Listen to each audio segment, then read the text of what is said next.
ऐसा लगता है कि कांग्रेस अपनी गलतियों से कुछ सीखने को तैयार नहीं है। आपको मालूम है, अगर मैं गलतियां गिनाना शुरू करूं तो उसकी एक लंबी फेहरिस्त है, लेकिन आज मैं उस इतिहास में नहीं जाता, उस लंबी फेहरिस्त में नहीं जाता। लेकिन हमारे सामने आज पंजाब का उदाहरण हमारे सामने है।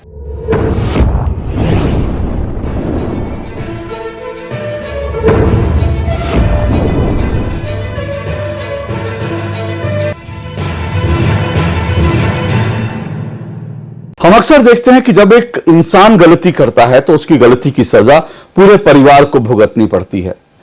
लेकिन जब एक राजनीतिक पार्टी, वो भी देश की कोई प्रमुख राजनीतिक पार्टी कोई गलती करती है तो उसकी गलती की सजा पूरे देश को भुगतनी पड़ती है। और वो भी एक दो दिन या एक दो साल नहीं, बल्कि कई कई साल और कई कई दशकों तक उस राजनीतिक पार्टी की गलती की सजा पूरे देश को भुगतनी पड़ती है।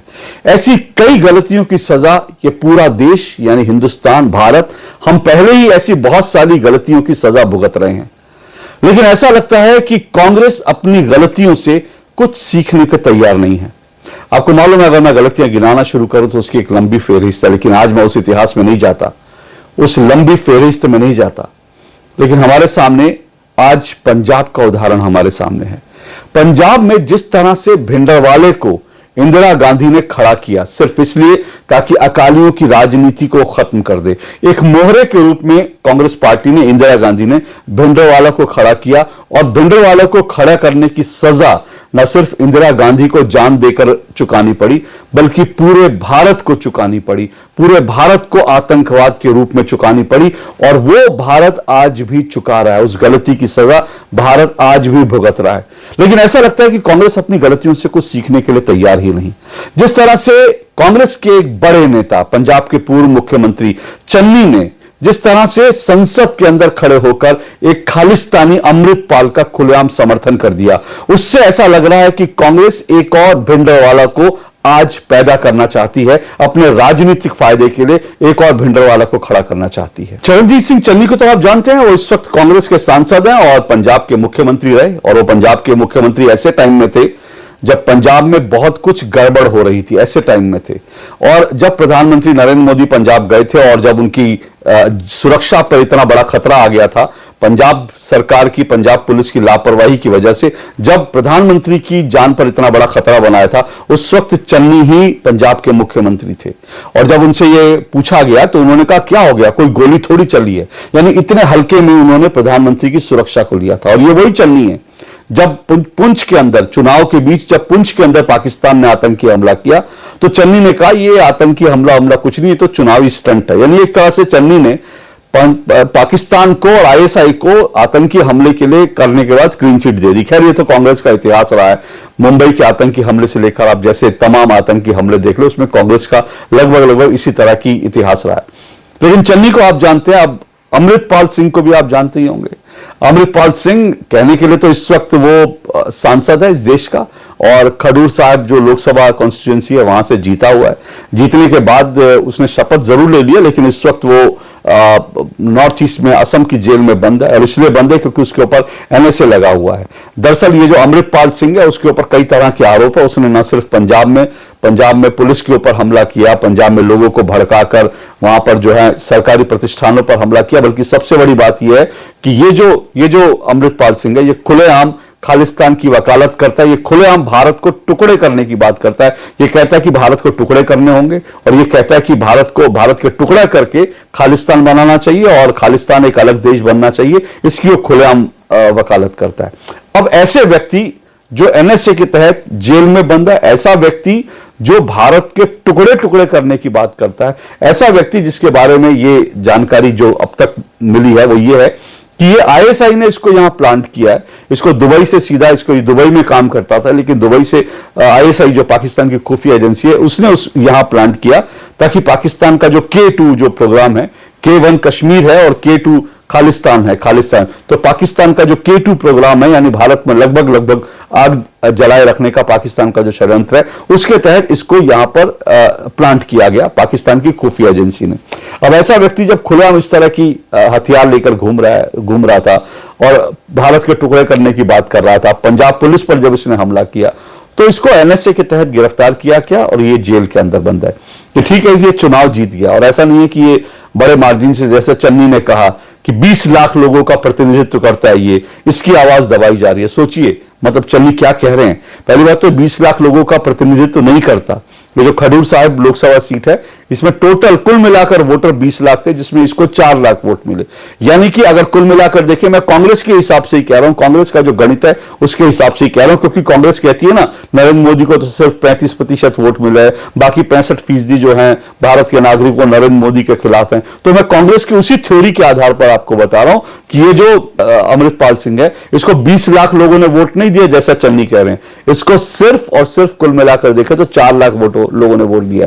यानी 16 लाख लोग इसके जो लोकसभा क्षेत्र है 16 लाख लोग इसके खिलाफ थे जिन्होंने इसको वोट नहीं दिया। तो 20 लाख में से 4 लाख वोट मिले, 16 लाख लोग इसके खिलाफ है। लेकिन चन्नी को बड़ी चिंता है अमृतपाल सिंह की, और चन्नी ने जिस तरह से आवाज उठाई उसको लेकर के बहुत तीखी कहासुनी भी हुई।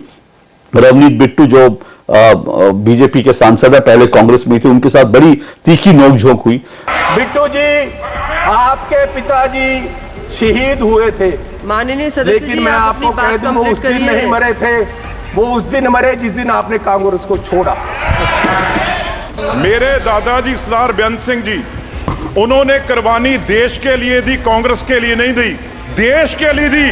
और ये इस चन्नी की बैठो। ये अपनी जायदाद पूछे इनको, ये आप गरीबी की बात कर रहे हैं। अगर सारे पंजाब से सबसे अमीर आदमी ये ना हो और सबसे करप्ट ना हो, मैं अपना नाम बदल दूंगा।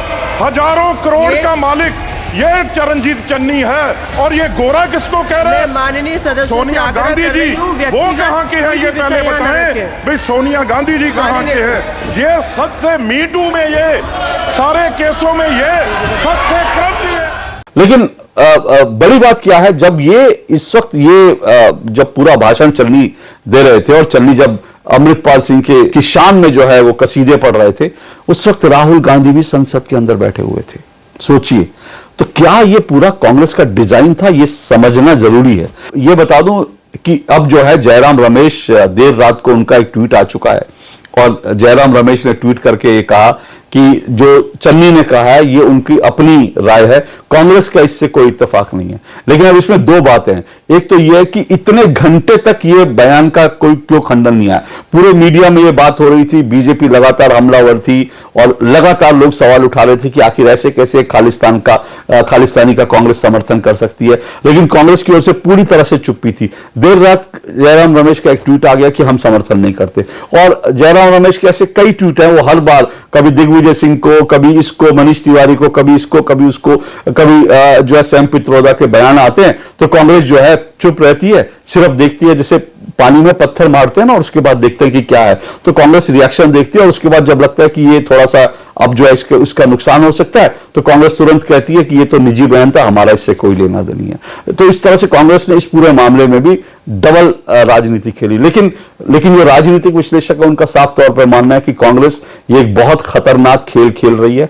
अमृतपाल का समर्थन करके कांग्रेस दरअसल ऐसा लग रहा है कि एक और भिंडरवाला 2 को खड़ा करने की कोशिश कर रही है। कांग्रेस की इस तरह का पूरा डिजाइन दिख रहा है कि जो भिंडरवाला ये जून 1984 में मारा गया था, हरमंदिर साहब के अंदर ये जो है इसने अपना अड्डा बना रखा था और वहां पर जब इंदिरा गांधी ने सेना भेजी उसके बाद ये मारा गया था।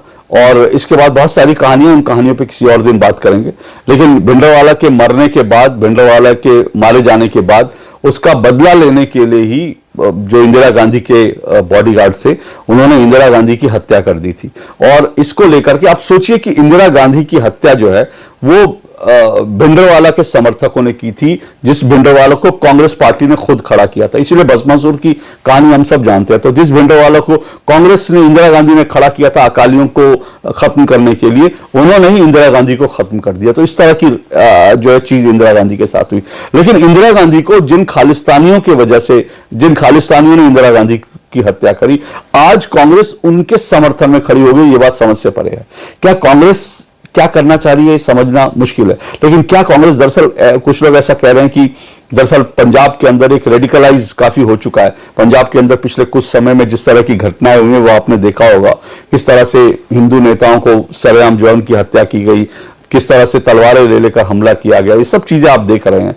और भारत से बाहर किस तरह से कनाडा में, इंग्लैंड में और अमेरिका में कुछ खालिस्तानी बैठ करके लगातार हिंदू मंदिरों पर हमला करते हैं, और पुन्नू किस तरह के लोगों को भड़काता है, किसान आंदोलन में किस तरह से खालिस्तान हमेशा घुसकर आते हैं, ये सब चीजें आप देख रहे हैं। तो एक रेडिकलाइज वोट हो गया है, और इसीलिए इस रेडिकलाइज वोट को साधने के लिए, क्योंकि अभी जो है भले ही आम आदमी पार्टी और कांग्रेस जो है वो दिल्ली में हाथ मिलाकर बैठते हैं, पंजाब में एक दूसरे को गाली देते हैं, क्योंकि पंजाब में आम आदमी पार्टी और कांग्रेस एक दूसरे के विरोधी हैं, और इस वक्त वहां पर आम आदमी पार्टी की सरकार है। कांग्रेस चाहती है कि आम आदमी पार्टी को वहां से हटाया जाए और सत्ता में आ जाए। 2027 में वहां विधानसभा के चुनाव होने, तो ऐसा लग रहा है, राजनीतिक विश्लेषक ये कह रहे हैं कि कांग्रेस की कोशिश ये है कि अगर आम आदमी पार्टी को सत्ता से हटाना है तो फिर रेडिकलाइज जो वोट हो चुके हैं वहां पर, चाहे तो उनको कैसे अपने पाले में लिया जाए। इसलिए कभी राहुल गांधी किसान नेताओं के साथ जो है, सिख किसान नेताओं के साथ जो किसान कितने हैं कितने नहीं है इसका फैसला इस पर किसी और दिन बात करेंगे, लेकिन इसीलिए राहुल गांधी कभी इन सिख किसान नेताओं के साथ नजर आते हैं।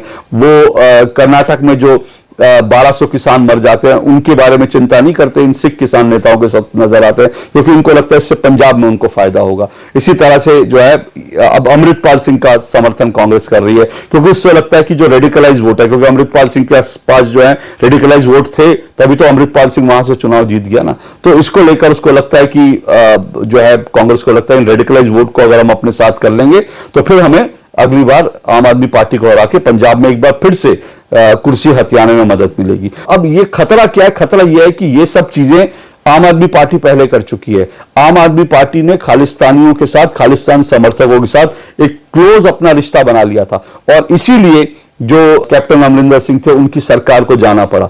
अब अगर आम आदमी पार्टी और कांग्रेस के अंदर ये जो रेडिकलाइज हैं, ये जो खालिस्तानी सपोर्टर हैं, खालिस्तानी हैं, इनका अगर समर्थन लेने की होड़ दोनों पार्टियों में लग गई तो फिर ये होड़ कहां जाके थमेगी और पंजाब को कितना नुकसान करेगी ये हम नहीं जानते, क्योंकि ऑलरेडी इसका बहुत नुकसान हो चुका है, हो रहा है। अभी भी आप देख रहे हैं पंजाब में किस तरह से क्या कुछ चीजें हो रही हैं, आप देख रहे हैं, तो बहुत नुकसान हो चुका। लेकिन अब अगर ये होड़ शुरू हो गई रेडिकलाइज खालिस्तान और खालिस्तान समर्थकों के वोट लेने की कांग्रेस और आम आदमी पार्टी में, तो फिर ये पंजाब जो है वो बिल्कुल हाथ से चला जाएगा। इस वक्त ही पंजाब के सामने बड़े सारे खतरे हैं। तो ये सारी चीजें हमारे सामने हैं।